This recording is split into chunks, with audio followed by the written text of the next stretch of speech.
اعوذ باللہ السمیع العلیم من الشیطان الرجیم بسم اللہ الرحمن الرحیم یا ایہا الناس کلوا مما فی الارض حلالا طیبا ولا تتبعوا خطوات الشیطان انہ لکم عدو مبین انما یأمرکم بالسوء والفحشاء وان تقولوا علی اللہ ما لا تعلمون۔ قصہ آدم ہم پڑھ رہے ہیں، اور جو باتیں ہم پڑھ چکے وہ یہ کہ اللہ نے آدم علیہ السلام کو اپنے دونوں ہاتھوں سے بنایا۔ بنانے کے بعد فرشتوں کو حکم دیا کہ تم اس کو سجدہ کرو۔ سب نے سجدہ کیا سوائے شیطان کے۔ شیطان حسد میں آ گیا، وہ کہنے لگا میں اس سے بہتر ہوں، میں اس کو سجدہ کیوں کروں، اس کو مجھ پر فوقیت کیوں دی گئی۔ وہ ضد میں آ گیا، اللہ کے حکم کی نافرمانی کر کے ہمارا دشمن بن گیا۔ اللہ نے ہمارے باپ آدم علیہ السلام کو جنت میں داخل کیا۔ ان کی بیوی اور وہ جنت میں داخل کرتے ہوئے اللہ نے دو باتوں کا بیان فرمائی۔ ایک تو یہ کہ شیطان تمہارا دشمن ہے، اس کو دشمن سمجھنا۔ دوسری بات یہ کہ یہ درخت اس کے تم نے قریب نہیں جانا۔ اب شیطان نے خیر خواہی کے انداز میں قسمیں کھا کر یقین دلایا کہ اس درخت کی تاثیر یہ ہے کہ یہ آدمی جو بھی اس کو چکھتا ہے اس کو ہمیشہ کی بادشاہت مل جاتی ہے، اور اس کو سب سے بڑا فائدہ یہ کہ وہ فرشتہ بن جاتا ہے اور اللہ کی ہر وقت تسبیح کرتا ہے۔ آخرکار شیطان نے قسمیں کھلا کر یقین دلا دیا کہ میں تمہارا خیر خواہ ہوں، اور ہمارے باپ آدم اس کے دھوکے میں آ گئے۔ اس درخت کی تاثیر کیا تھی؟ اس درخت کے ذریعے وہ چاہتا کیا تھا؟ اللہ نے یہ بھی بیان کیا ہے۔ وہ تو جھوٹی قسمیں کھائی تھی نا کہ میں اس درخت کے کھانے کا یہ فائدہ ہے کہ تم فرشتے بن جاؤ گے، تمہیں موت نہیں آئے گی، ہمیشہ کی زندگی مل جائے گی۔ اللہ سورۃ الاعراف میں ارشاد فرماتا ہے کہ وہ چاہتا یہ تھا۔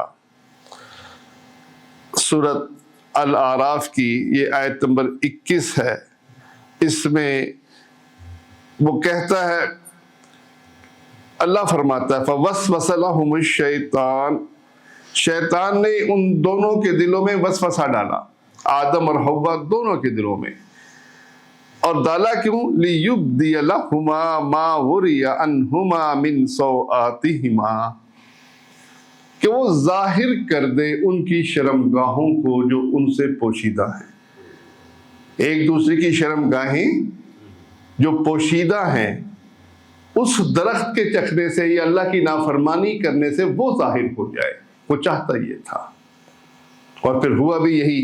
اگلی آیت میں اللہ فرماتا ہے فَلَمَّا ذَاقَ الشَّجَرَةَ، جب انہوں نے ان دونوں نے درخت کو چکھ لیا، بَدَتْ لَهُمَا سَوْآتُهُمَا، تو دونوں کی شرمگاہیں ایک دوسرے پر ظاہر ہو گئی، ایک دوسرے کی شرمگاہوں کو دیکھنے لگ گئے، اور اس پر انہیں شرم آئی، اور پھر انہوں نے جنت کے پتے لے کر اپنے اوپر ڈھانپنا شروع کر دیا۔ تو شیطان کا وار کس لیے تھا؟ کہ ان کی شرمگاہیں وہ ظاہر کر دے، اور وہ ظاہر کر کے وہ چاہتا یہ تھا کہ ان کے اندر فحاشی پھیلے۔ اس لیے سورۃ بقرہ میں جو آیت پہ آپ کے سامنے پڑھی، اللہ فرماتا ہے کہ شیطان تمہیں حکم دیتا ہے، انما یامرکم، بے شک وہ تمہیں حکم دیتا ہے، بالسوء، برائی کا، گناہ کا، اللہ کی نافرمانی کا، والفحشاء، اور فحاشی کا، وَأَن تَقُولُوا عَلَى اللَّهِ مَا لَا تَعْلَمُونَ، اور تم اللہ کے ذمے وہ بات کہو جو تم نہیں جانتے، جس کا تمہیں علم نہیں، یعنی شرک، کفر وہ کروانا چاہتا ہے۔ تو اللہ نے خاص طور پر ذکر کیا کہ وہ ان کی شرمگاہوں کو ننگا کر کے فحاشی پھیلانا چاہتا تھا۔ شیطان کی یہ وار آج بھی جاری ہے۔ خوش نصیب ہیں وہ لوگ جو شیطان کے وار کو پہچانتے ہیں۔ شیطان آج بھی انسانوں کے اندر فحاشی اور عریانی پھیلانا چاہتا ہے۔ دیکھیے سورۃ نور میں جب ام المومنین عائشہ صدیقہ رضی اللہ تعالیٰ عنہا ان پر الزام لگایا اور منافقین اور بعض مسلمان بھی اس دھوکے میں آئے، اس الزام کے ذریعے بھی یہ سورۃ نور ہے اور اس کی آیت نمبر 21 میں اللہ تعالیٰ یہ بیان فرماتا ہے کہ وہ اس بیان سے، اس الزام سے چاہتا کیا تھا؟ وہ چاہتا یہ تھا کہ تمہارے اندر فحاشی اور عریانی یہ پھیلے، وہ محسنات پر، مومنات پر جو یہ الزام لگا کر جب ان کی عزت محفوظ نہیں رہے گی، ان کے بارے میں یہ پھیل جائے گا کہ انہوں نے اتنا بڑا غلط کام کیا، تو اللہ ایمان والوں کو خطاب کر کے فرماتا ہے یا ایھا الذین آمنوا، اے ایمان والو، لا تتبعوا خطوات الشیطان، شیطان کے راستے کی پیروی نہ کرو۔ جو شیطان کی راستے کی پیروی کرے گا فَإِنَّهُ يَأْمُرُ بِالْفَحْشَاءِ وَالْمُنکَرِ، وہ بے حیائی کا اور بری باتوں کا حکم دیتا ہے۔ تو وہاں بھی عزت بڑی اہم چیز ہے۔ جب نبی کی بیوی کی عزت محفوظ نہیں رہے گی، جب نبی پر اتنا بڑا الزام لگ جائے گا، تو پھر عام عورتیں بھی کہیں گی یہ تو کوئی معمولی سا کام ہے، وہ پھر اس گناہ میں دلیر ہو جائیں گی۔ اس لیے اللہ نے وہاں بھی مومنوں کو خطاب کرتے ہوئے ان احکامات کے اندر یہ حکم دیا کہ یہ جو الزام لگا ہے یہ شیطان کی طرف سے ہے، اور شیطان چاہتا تم میں یہ ہے کہ بے حیائی اور برائی پھیلے۔ بھائیو، یہ برائی اور بے حیائی کے راستے میں ایک بہت بڑی رکاوٹ جو آج شیطان جس میں کامیاب بھی ہو گیا، وہ نکاح کا معاملہ ہے۔ دیکھیے، نکاح اور شادی شدہ اور غیر شادی شدہ، ان کے زنا کے درمیان کتنا فرق ہے۔ غیر شادی شدہ زندہ رہتی ہے، اسے صرف 100 کوڑے لگتے ہیں، اس کی بے عزتی ضرور ہوتی ہے، لوگ جمع ہوتے ہیں، اس کی بے عزتی کو محسوس کرتے ہیں، لیکن شادی شدہ انسان، مرد ہو یا عورت، اگر زنا کر لے اور وہ اقرار کر لے یا گواہ اس کے 4 بن جائیں، تو پھر اس کو زندہ رہنے کا حق ہی نہیں ہے، پھر پتھر مار مار کر اس کو ختم کر دیا جاتا ہے۔ آج تو ان سزاؤں کو وحشیانہ سزائیں کہی جاتی ہیں، اور ان کے خلاف کہا جاتا ہے شریعت، کوڑوں والی شریعت نہیں چاہیے، لیکن شریعت کے اندر، اللہ کے احکامات کے اندر، اگر غیر شادی شدہ زنا کرتی ہے تو اس کے لیے 100 کوڑے، اور اگر شادی شدہ زنا کرتی ہے تو پھر پتھر مار کر، گولی مار کر نہیں، تلوار سے گردن نہیں اڑانی۔ شریعت کا حکم یہ ہے کہ پتھر مار مار کر مسلمان ان کو زندہ نہ چھوڑے، مار دے۔ اور شیطان اسی نکاح کو ختم کرنا چاہتا ہے۔ صحیح بخاری مسلم کی روایت ہے، شیطان اپنا تخت سمندر پہ بچھاتا ہے اور پھر اپنے کارندے بھیجتا ہے لوگوں کو گمراہ کرنے کے لیے۔ گمراہ کرنے کے لیے جب کارندے جاتے ہیں، پھر واپس آ کر وہ اپنی کارگزاری بھی سناتے ہیں کہ ہم نے کیا کیا۔ وہ بتاتے ہیں کہ میں نے یہ کیا، میں نے یہ کیا، اور وہ کسی کو کہتا ہے یہ کچھ نہیں کیا، کچھ نہیں کیا۔ ایک آ کر کہتا ہے کہ میں میاں اور بیوی کے درمیان داخل ہوا ہوں، اور اس طرح داخل ہوا ہوں کہ میں نے ان کو اس وقت تک نہیں چھوڑا جب تک انہوں کو میں نے طلاق نہیں دلوا دی، جب تک ان کا رشتہ ختم نہیں کر دیا۔ وہ کھڑا ہوتا ہے، کہتا ہے ہاں یہ ہے کارنامہ، اس کو اپنے گلے لگاتا ہے، اس کو شاباش دیتا ہے۔ اب شیطان کا بات شرک اور کفر نفاق تو ہے ہی، لیکن ایک وار جو بہت بڑا وار ہے وہ یہ ہے کہ وہ نکاح کا سلسلہ ختم کرے. اور آپ یورپ میں دیکھیں، آپ کو نکاح انتہائی مشکل لگے گا. بیوی کے اتنے حصے ہو گئے ہیں کہ آپ جائیداد میں سے آدھی اس کو دیں گے طلاق دے دی تو. یعنی وہ سب کچھ بیوی مالک ہوتی ہے، بیوی کا حکم چلتا ہے، بیوی کو بندہ کچھ نہیں کہہ سکتا. اس لیے لوگ بیویاں چھوڑ کر گرل فرینڈ بنا لیتے ہیں، کوئی پابندی نہیں، چاہے 5 بنا لو، اس سے زندگی گزار لیتے ہیں. اور اسلامی معاشرے کے اندر بھی یہ نکاح اول تو مشکل بہت کر دیا. اس کے لیے جہیز ہے، برات ہے، یہ خرچہ ہے، وہ خرچہ ہے. اور اس کے بعد ذرا سی میاں بیوی میں انبن ہوئی، میاں کو غصہ آیا، طلاق طلاق طلاق. جلدی سے شیطان بھی اسے غصہ دلاتا ہے، کہتا ہے ٹھیک ہے، یہ اس قابل نہیں ہے، یہ تیرے ساتھ رہ نہیں سکتی، اس کو نکال اپنے گھر سے. اس کو طلاق دلوا دیتا ہے. شیطان کو کیا فائدہ طلاق دلوانے کا؟ نکاح والی عورت وہ پھر محفوظ ہوتی ہے، اس کی پھر نگرانی ہوتی ہے، اس کی جنسی ضرورت پوری ہوتی ہے. اور جب طلاق دلا دیتی ہے، بیوہ ہو جاتی ہے، پھر شادی نہیں ہوتی. پھر شادی نہیں ہوتی تو جنسی جذبات کے لیے شیطان اس کو کھلونا بناتا ہے. جس طرح شیطان انسانوں پر حملہ آور ہے، اسی طرح شریعت نے بھی اس زنا کی سزا سے پہلے جو احکامات دیے ہیں، وہ احکامات آدمی کو اس جرم سے باز رکھنے کے لیے ہیں. وہ احکامات معمولی احکامات نہیں ہیں. ایک راستہ ہے، اس کا آخری راستہ زنا ہے. اور زنا کی شدید سزا دنیا کے اندر بھی ہے اور آخرت میں بھی. رسول اللہ صلی اللہ علیہ وسلم نے آگ کے تندور میں ان عورتوں کو جلتے ہوئے دیکھا. معراج کے موقع پر یا خواب میں جلتے ہوئے دیکھا کہ کس طریقے سے یہ اندر جیسا چاول پکتا ہے، ایسے آگ کے اندر جلتے ہوئے یہ اوپر آتی ہیں اور پھر نیچے چلی جاتی ہیں. تو اللہ اور رسول کے جو احکامات ہیں اس سلسلے میں میں آپ کے سامنے وہ رکھنا چاہوں گا. پہلا حکم جو بڑا اہم حکم ہے وہ یہ کہ مرد عورت کو نہ دیکھے، عورت مرد کو نہ دیکھے. ایک دوسرے کو دیکھنے سے اللہ نے منع کر دیا کہ تم نے ایک دوسرے کی کو دیکھنا نہیں ہے. اور جب دیکھنا نہیں ہے تو پھر اگلا مرحلہ وہ پھر انتہائی مشکل ہو جائے گا. اب اللہ اپنے کلام میں یہ حکم دیتا ہے، فرمایا کہ قل للمؤمنین، آپ مسلمان مردوں کو کہہ دو کہ وہ اپنی نگاہیں نیچی رکھیں اور اپنی شرمگاہ کی حفاظت کریں.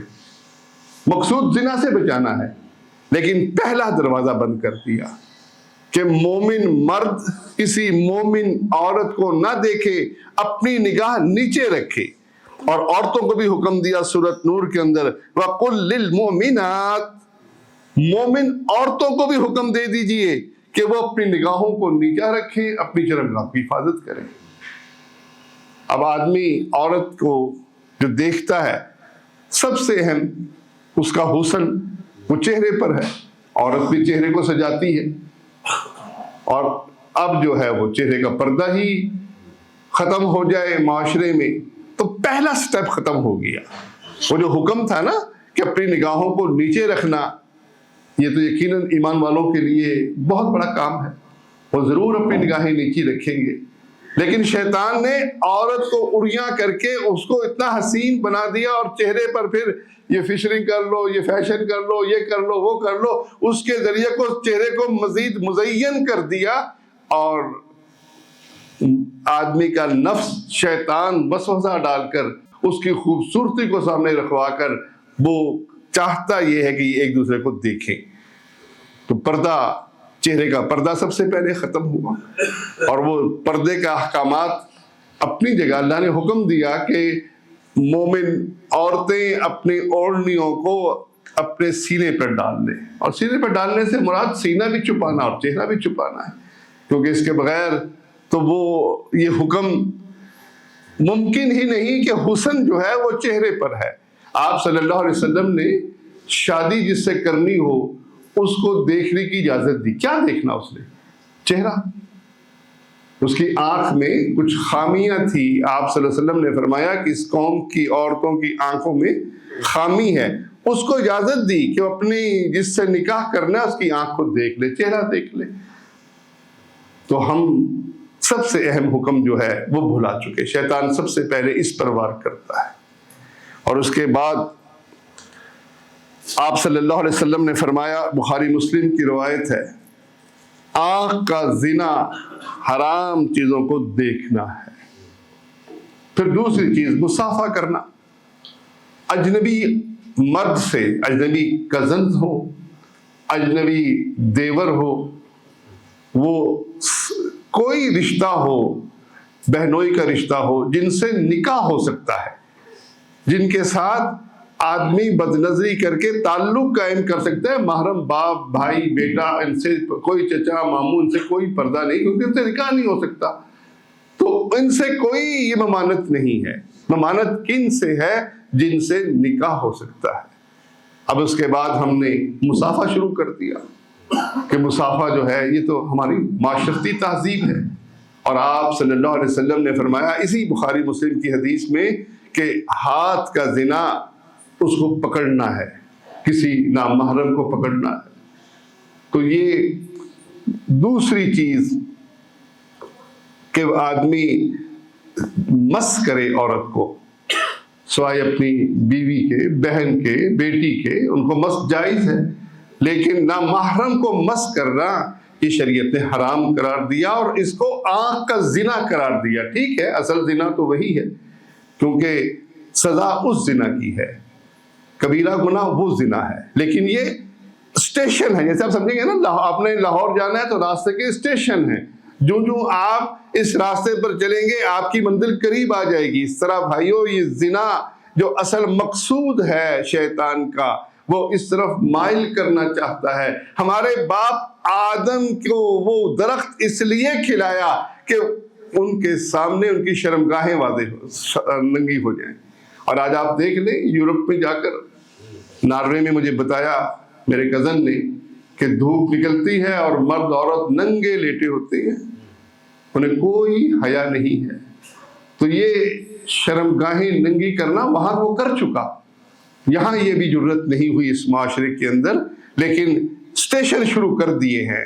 چہرے کے پردے کو ختم کیا، اور اس کے بعد پھر یہ بہنوئی اور ان سے تعلق، ان سے ہاتھ ملانا، ان سے مسکرا کر ملنا، یہ شروع ہو گیا۔ نبی کریم صلی اللہ علیہ وسلم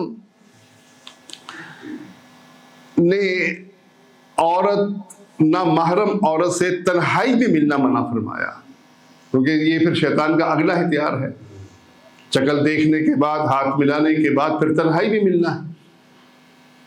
نامحرم سے تنہائی کے ملنے کے بارے میں آپ صلی اللہ علیہ وسلم سے سوال ہوا، یا رسول اللہ، کیا دیور سے بھی تنہائی میں ملنا منع ہے؟ کیونکہ دیور تو ایک ایسی چیز ہے جو گھر میں آتا رہتا ہے، بعض اوقات خامن نہیں ہوتا، دیور بھی گھر میں داخل نہ ہو، وہ بھی مرد عورت کے ساتھ تنہائی کا شکار نہ ہو۔ تو اللہ کے نبی صلی اللہ علیہ وسلم نے فرمایا کہ دیور موت ہے، بخاری مسلم کی روایت ہے۔ یعنی دیور، اس سے تو پردہ نہیں ہے نا، اس سے تو کوئی باہر کا آدمی اعتراض بھی نہیں کرے گا کہ اس کا گھر ہے، اور وہ گھر میں ٹھیک ہے، والد نہیں ہے اس وقت، والدہ باہر گئی ہوئی ہیں، لیکن بھائی ہے، بھائی کی بیوی ہے، بھائی بھی گھر میں نہیں ہے، لیکن اس کا گھر ہے، کوئی اعتراض نہیں کرے گا۔ لیکن اللہ کے نبی صلی اللہ علیہ وسلم نے کیا فرمایا کہ دیور موت ہے، تو تنہائی جو ہے شریعت میں اس کی اجازت نہیں ہے۔ اب ہم گاڑیوں میں بیٹھے ہوتے ہیں اور صرف ایک مرد اور ایک عورت ہوتی ہے، وہ سفر کر رہی ہوتی ہے، پرواہ نہیں ہوتا، تو یہ تنہائی ہے۔ گاڑی جو ہے یہ ایک کمرہ ہے، گھر کا کمرہ ہو، حجرہ ہو یا گاڑیاں ہوں، جس کے اندر مرد اور عورت تنہا ملے، شریعت میں اس کی اجازت نہیں ہے۔ ایسے ہی عورت کو زیب و زینت کرنا، مرد کے لیے بالکل واجب ہے، لیکن نہ محرم اس زینت کو دیکھے تو اللہ کے نبی صلی اللہ علیہ وسلم نے اس عورت کے بارے میں جو خوشبو لگا کر کسی محفل سے گزرتی ہے، مردوں کے اندر سے گزرتی ہے، مردوں کو خوشبو آتی ہے اور وہ اس کی خوشبو سے متاثر ہو سکتے ہیں، آپ صلی اللہ علیہ وسلم فرماتے ہیں وہ زانیہ ہے۔ ترمذی کی صحیح روایت ہے۔ دیکھیے زانیہ اصل تو وہی ہے زنا کرنے والی، لیکن یہ راستہ یہ اتنا خطرناک ہے کہ آپ نے ڈراتے ہوئے ان چیزوں کو ڈرایا ہے۔ یہ نہیں ہے کہ وہ زانیہ بن کر اس کو آپ رجم کر دیں گے، نہیں، ایسا نہیں ہے، لیکن وہ چونکہ راستہ ہے اور آپ صلی اللہ علیہ وسلم نے اس کو ڈرایا ہے۔ ہاتھ کا پکڑنا، مس کرنا، اس کو بھی آپ نے جو زنا قرار دیا ہے یہ ڈراوے کے طور پر ہے کہ تاکہ ہم اس کی اہمیت کو سمجھیں اور اس راستے کو بند کریں۔ تو آپ صلی اللہ علیہ وسلم نے اس عورت کو جو خوشبو لگا کر مردوں کے اندر سے گزرتی ہے زانیہ قرار دیا ہے۔ آپ صلی اللہ علیہ وسلم نے ارشاد فرمایا کہ کوئی عورت محرم کے بغیر سفر نہ کرے۔ اس زمانے میں سفر جو ہیں لمبے سفر ہوتے تھے، حج کے لیے بھی جانا ہوتا تھا تو وہ قافلے جایا کرتے تھے اور اس میں ان قافلوں کے اندر یہ چانس بہت زیادہ ہوتا تھا کہ دو مرد عورت آپس میں مل لیں۔ آپ نے منع فرمایا کہ سفر محرم کے بغیر نہ کریں۔ ایک صحابی عرض کرتے ہیں یا رسول اللہ میں نے اپنا نام جہاد میں لکھا رکھا ہے، اب میں جہاد کرنا چاہتا ہوں، میری بیوی حج پر جا رہی ہے۔ تو آپ صلی اللہ علیہ وسلم نے اس کو حکم دیا کہ اپنا جہاد کا پروگرام کینسل کرے اور عورت کے ساتھ حج پر جائے۔ آپ صلی اللہ علیہ وسلم نے یہ حکم دیا، بخاری مسلم کی روایت ہے۔ تو یہ چیزیں جو ہیں خوشبو کے حوالے سے آج کل ڈیزائن اور لباس ایسا ہو گیا ہے کہ وہ جیسے خوشبو متاثر کرتی ہے ایسے کپڑے متاثر کرتے ہیں، ایسے یہ ڈیزائن متاثر کرتے ہیں۔ تو یہ چیزیں دوسرے کو متوجہ کرنے کے لیے ہے۔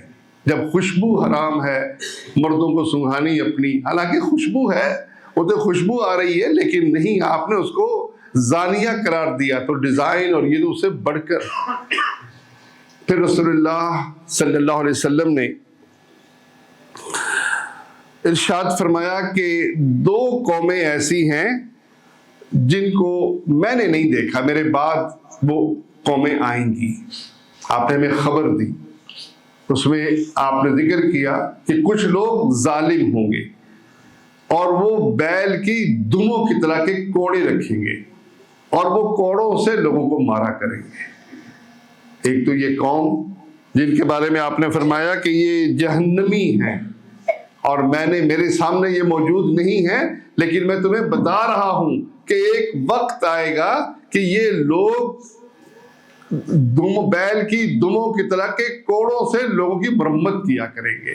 اور دوسرا آپ صلی اللہ علیہ وسلم نے عورتوں کے بارے میں فرمایا کہ وہ لباس پہنیں گی اور وہ لباس پہننے کے باوجود ننگی ہوں گی، اپنی چال ڈھال سے لوگوں کو اپنی طرف مائل کرنے والی، خود ان کی طرف مائل ہونے والی ہوں گی۔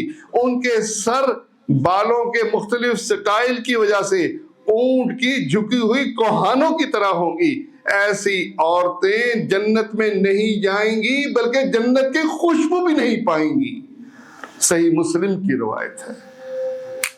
اس لیے عورتوں کے ساتھ حکم دیا اللہ نے اپنے کلام میں کہ وہ نرم لہجے میں بات نہ کرے، اس کے لہجے میں پیار نہ ہو، نہ محرم کے لیے، خامن کے لیے ہو، باپ کے لیے ہو، اللہ نے جائز چیزیں رکھی ہیں، لیکن نہ محرم کے لیے پیار کا لہجہ نہ ہو۔ اور اسی طرح یہ حکم دیا کہ جب تم نے کوئی چیز مانگنی ہے تو پردے کے پیچھے سے مانگو۔ منع نہیں کیا عورتوں کو کہ ان سے بات نہ کرو، ان سے کوئی چیز نہ مانگو، نہیں، فرمایا کہ جب تم نے کچھ مانگنا ہے تو اوٹ سے مانگو، پردے سے مانگو۔ اور یہ اللہ کے نبی صلی اللہ علیہ وسلم کی بیویوں کو حکم ہے کہ ان کی بیویوں سے جب کوئی بات کرنی ہے اور ان کو ہی حکم ہے کہ تم جب بات کرو تو ایسا انداز اختیار نہ کرو جو پیار والا انداز ہو، بلکہ لہجے میں سختی ہو۔ اب دیکھیے ام المومنین ہے ہماری، مسلمان ان کو اپنی ماں کہتے ہیں۔ ماں کہنے کے باوجود، کیونکہ حقیقی ماں نہیں ہے، ماں ہونے کے باوجود کہ ان سے نکاح حرام ہے۔ اللہ کے نبی صلی اللہ علیہ وسلم کی وفات کے بعد کسی امہات المومنین میں سے کسی ایک سے بھی نکاح کرنا مومنوں کے لیے حرام قرار دے دیا گیا، اور ان عورتوں کو یہ حکم دیا کہ تم اپنی جب بات کرو تو اس میں پیار بھرا لہجہ نہ ہو۔ احادیث سنایا کرتی تھی ام المومنین عائشہ صدیقہ طلحہ سے، مسئلے پوچھا کرتے تھے، محرم بھی آ کر بات کرتے تھے، نامحرم بھی بات پوچھ لیا کرتے تھے، لیکن بات کے اندر، جواب کے اندر انداز وہ دو ٹوک ہونا چاہیے، پیار بھرا انداز نہیں ہونا چاہیے۔ اور ایسے ہی ان سے اوٹ کے پیچھے بات کرنے کا حکم ہے۔ اب یہ چیزیں کب ہم عمل کر سکیں گے؟ جب ہم سمجھیں گے کہ شیطان ہمارا دشمن ہے، شیطان کا اصل مقصود وہ ہمیں زنا کی طرف لے جانا ہے، بے حیائی کی طرف لے جانا ہے، اور یہ چیزیں راستے ہیں، اس راستے کے شیطان کے ہتھ کنڈے ہیں۔ ان ہتھ کنڈوں سے ہم نے خود بھی بچنا ہے، اپنے بچوں کو، اپنی بیوی کو، اپنے رشتہ داروں کو، ان کو بھی بچانا ہے۔ اور نکاح کا سلسلہ دیکھیے، اس میں مرد بھی ملوث ہیں، عورتیں بھی ملوث ہیں۔ مرد یہ چاہتا ہے کہ عورت 100% غلام بن جائے۔ اللہ کے نبی صلی اللہ علیہ وسلم کی یہ فرمان وہ بھول جاتے ہیں۔ آپ فرماتے ہیں کہ عورت ٹیڑھی پسلی سے پیدا ہوا ہے، ٹیڑھی پسلی سے پیدا ہونے کی بنا پر یہ تمہارے ساتھ کبھی 100% متفق نہیں ہو سکتی۔ تم ان کو اسی حالت میں ان سے فائدہ اٹھاؤ۔ اور آپ نے فرمایا کہ جو ان کو سیدھا کرے گا وہ توڑ بیٹھے گا، اور اس کا توڑنا طلاق ہے۔ اب عورت کو مرد چاہتا یہ ہے کہ 100% مطیع ہو جائے، بالکل میری 100% باتیں مانے، کیونکہ وہ خرچ کرتا ہے، وہ سارا دن کماتا ہے، اس کو اپنی کمائی پر زوم ہوتا ہے کہ میں لا کر دیتا ہوں، اور یہ میرے گھر میں ایک باندی ہے، اس نے میرا کام یہ کیوں نہیں کیا، یہ کام کیوں نہیں کیا۔ وہ اس پر اعتراض شام کو جب آتا ہے، تھکا ہوا آتا ہے، اور وہ اس کے ذہن میں وہ جو نقشہ ہے پیار کا وہ ختم ہو جاتا ہے۔ بلکہ ہم نے ایسے مرد بھی دیکھے ہیں جو گھر سے باہر بڑے ہنس رہے ہوتے ہیں، بڑا مذاق کر رہے ہوتے ہیں، اور گھر میں داخل ہوتے ہی ان کے چہرے پر ایسی تیوری چڑھ جاتی ہے، ایسی پریشانی چڑھ جاتی ہے جیسے کوئی حاکم رعایا کے سامنے آ گیا ہے۔ تو یہ انداز مردوں کا بھی غلط ہے اور عورتوں کا بھی غلط ہے۔ عورتوں کو بھی کمپرومائز کرنی ہے۔ دیکھیے پچھلے دور میں جب تک یہ شعور نہیں تھا اس معاشرے میں، یہ عورت کے بارے میں جو شعور دیا گیا میڈیا کے ذریعے کہ تم آزاد ہو، تمہارا جسم تمہاری مرضی ہے، جب تک یہ چیزیں عورتوں کے سامنے نہیں تھی وہ گزارا کرتی تھی۔ اب ہمارا ایک کلچر ہے پاک و ہند کا، ہندوؤں سے آیا ہے، مسلمانوں سے نہیں آیا۔ مسلمانوں کا یہ کلچر نہیں ہے۔ مسلمان تو اللہ کے نبی صلی اللہ علیہ وسلم فرماتے ہیں کہ مسلمان وہ ہے جو سب سے زیادہ اپنے گھر والوں کے اندر خوش اخلاق ہے۔ مسلمانوں کا کلچر نہیں ہے۔ اللہ کے نبی صلی اللہ علیہ وسلم خود جا کر کچن کے اندر ان کی معاونت کرتے تھے، کپڑے دھونے میں معاونت کرتے تھے، ان کے ساتھ پورا محبت کا اظہار تھا، ایک تعلق تھا۔ یہ اسلامی کلچر۔ اور جو ہندوؤں سے ہمارے اندر کلچر آیا وہ ڈکٹیٹرشپ کا کلچر ہے۔ بچے میرے مطیع ہو جائیں، 100% میری بات مانیں، یہ جب جائیں تو مجھ سے پوچھ کر جائیں، بیوی جائے تو مجھ سے پوچھ کر جائے، اس کی اپنی کوئی مرضی نہیں۔ یہ ہندوانہ کلچر ہے، اور اس ہندوانہ کلچر کی بنا پر ہماری عورتیں گزارا کرتی رہی۔ پہلے بھی طلاقیں ہوتی تھی، پہلے بھی جھگڑے ہوتے تھے، لیکن ریشو بڑی کم تھی۔ اس کی وجہ ہماری عورتوں کی قربانیاں تھیں، مردوں کی قربانیاں نہیں تھی۔ مرد ویسے ہی ڈکٹیٹر تھے، عورتوں نے قربانیاں دی، اپنے جذبات کو کنٹرول کیا۔ وہ مرد کے آگے اگر ذرا سا بول لے، آرگومنٹ دے لے تو انہیں گستاخ کہا جاتا تھا، انہیں کہا جاتا تھا زبان چلاتے ہو. تو یہ کلچر جو ہے، یہ کلچر ہمارے اندر ہندوؤں سے آیا ہے، اور اس کلچر کو اسلامی کلچر ہم نہیں کہہ سکتے. لیکن ہماری عورتوں نے قربانی دی، اور اس قربانی کی بنا پر وہ گھر قائم رہا، شیطان کے وار کم ہوئے. اور اب جو ہے یہ ماحول بدل گیا. اب عورت کو شعور آ گیا، اب اس کو اپنی عزت نفس کا علم ہو گیا. اب وہ اپنی عزت نفس کی خاطر مرد کی غلامی نہیں کر سکتی. اب حالات بدل گئے.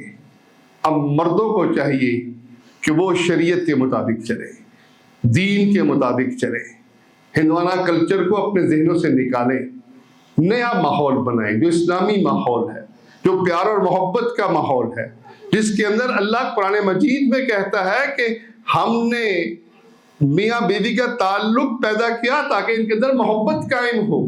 اللہ قرآن مجید میں آدم اور حوا کے قصے میں کہتا ہے کہ ہم نے آدم کی پسلی سے حوا کو پیدا کیا تاکہ وہ اسے سکون حاصل کرے. آج یہ بے سکونی جو ہمارے اندر ہے وہ ہماری طبیعتوں کی وجہ سے ہے. ہمیں اپنی بھی اصلاح کرنی چاہیے، عورتوں کو بھی اپنی اصلاح کرنی چاہیے، اور شیطان کے اس وار کو پہچاننا چاہیے جس وار کی بنیاد پر ہمارے باپ آدم کو جنت سے نکالا. معمولی چیز تو نہیں ہے. ہمارے باپ عیش میں تھے، نہ انہیں بھوک لگتی تھی، نہ انہیں کوئی تکلیف تھی، نہ کوئی لباس کی تنگی تھی، اور وہاں سے نکل کر ہم مصیبت میں آ گئے. تو یہ جو مصیبت میں ہم آئے یہ شیطان کے وار سے. اور شیطان نے دیکھی جس طرح ان کے ساتھ خیر خواہی کی ہے، خیر خواہی کا انداز اختیار کیا، میں تمہارا خیر خواہ ہوں، قسمیں کھائیں. آج بھی وہ قسمیں کھا کر اپنی خیر خواہی کا یقین دلاتا ہے. یہ عورت 1/2 آدھی آبادی ہے، اور یہ جو ہے اگر اس نے تعلیم حاصل نہ کی، اس کو آزادی نہ ملی، اس نے کام نہ کیا تو ہم برباد ہو جائیں گے، ہماری اکنامکس ختم ہو جائے گی، معیشت کا پٹھا بیٹھ جائے گا. اب بھی وہ خیر خواہی کے انداز میں ہی حملہ کرتا ہے. آپ کو سود دیتے ہیں. کبھی IMF نے کہا کہ ہم تو اللہ کی نافرمانی کروانا چاہتے ہیں؟ نہیں، وہ نہیں کہا. وہ کہتے ہیں یہ سود لے لو، قرضے لے لو، اس کے بعد دیکھو اس کو ذرا حساب سے خرچ کرنا، اور جب حساب سے خرچ کرو گے تمہاری جو رعایا ہے وہ بھی خوش ہو جائے گی، اور تمہیں بھی بہت کچھ فائدہ ہوگا، اور وہ رعایا کی جو حالت ہے، وہ مالی حالت وہ بہتر ہو جائے گی. یعنی وہ ہمیشہ خیر خواہی کے انداز میں ہی حملہ کرتا ہے. اس کے اندر بھی وہ خیر خواہی کے انداز میں حملہ آور ہے.